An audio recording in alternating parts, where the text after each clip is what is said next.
Je m'appelle Mathieu Hugon, je suis responsable de l'Institut européen de la menuiserie, de l'ébénisterie et de l'agencement pour les Compagnons du Devoir. Je m'appelle Marc Gilardin, je suis compagnon menuisier et je suis chargé de mission pour le métier de menuisier et ébéniste. Le challenge du congrès a été mis en place par le métier pour permettre aux itinérants de s'initier aux méthodes de création. La créativité devient une compétence de plus en plus importante dans nos métiers. Avec l'automatisation, la numérisation, les savoir-faire ont tendance à basculer du côté du bureau d'études et de la machine. La créativité permet à l'artisan et à l'homme de métier de se différencier face aux grandes enseignes, face aux industriels et de proposer à son client une réelle plus-value esthétique et des fonctionnalités qui permettent une personnalisation du produit et donc de satisfaire encore plus le client qu'avant. Cette année, le congrès se déroulera de septembre 2019 à mai 2020. Nous inaugurons un partenariat avec les Manufactures Février d'un côté et avec des designers qui nous accompagnent déjà depuis quelques temps. Les Manufactures Février vont nous accompagner, comme vous le voyez par exemple sur la partie communication et également sur le support technique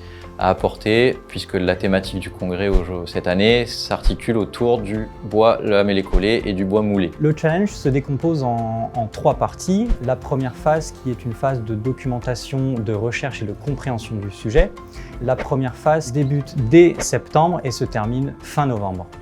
La deuxième phase, qui débute dès décembre et qui se termine fin février, permet, après avoir établi votre cahier d'idées, de sélectionner une idée parmi ce cahier et de la développer sous différentes facettes, que ce soit budgétaire, technique ou alors ergonomique.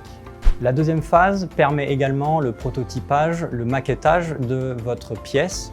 Et la dernière phase, qui se déroule de début mars jusqu'au congrès, est une phase de communication et de rendu. Le jour du congrès, il y aura 3 types de présentations. La première, qui sera une présentation au jury, où il faudra expliquer les partis pris et les décisions du groupe par rapport au projet. La deuxième présentation, qui est une présentation aux congressistes sous forme d'une vidéo de 5 minutes.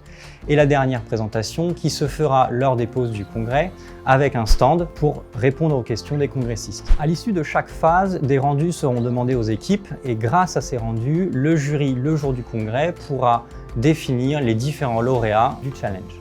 La participation au congrès est cette année obligatoire pour toutes les chambres. Cela signifie qu'il doit y avoir au moins une équipe par chambre, donc il peut y en avoir plusieurs. Le maître de métier n'est pas chargé du suivi de l'équipe, mais un compagnon référent, lui, se dévouera pour suivre l'équipe et l'accompagner tout au long de l'année. Les compagnons sédentaires seront en charge de trouver un partenaire créatif, que ce soit une école d'architecture, d'aménagement intérieur, d'architecture d'intérieur, de design, ou un designer freelance. L'idée n'est pas de s'attarder sur les problématiques métiers de la pièce, mais de gérer le projet dans sa globalité.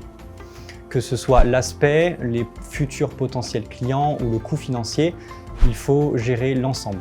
Vous n'avez donc pas besoin de produire une pièce qui soit digne d'un travail d'adoption et encore moins d'un travail de réception. L'objectif réellement, c'est vraiment de se concentrer sur l'ouverture à des nouvelles méthodes d'apprentissage, à des nouvelles méthodes de conception et de création. Et je vous souhaite de bien vous amuser pendant ce concours.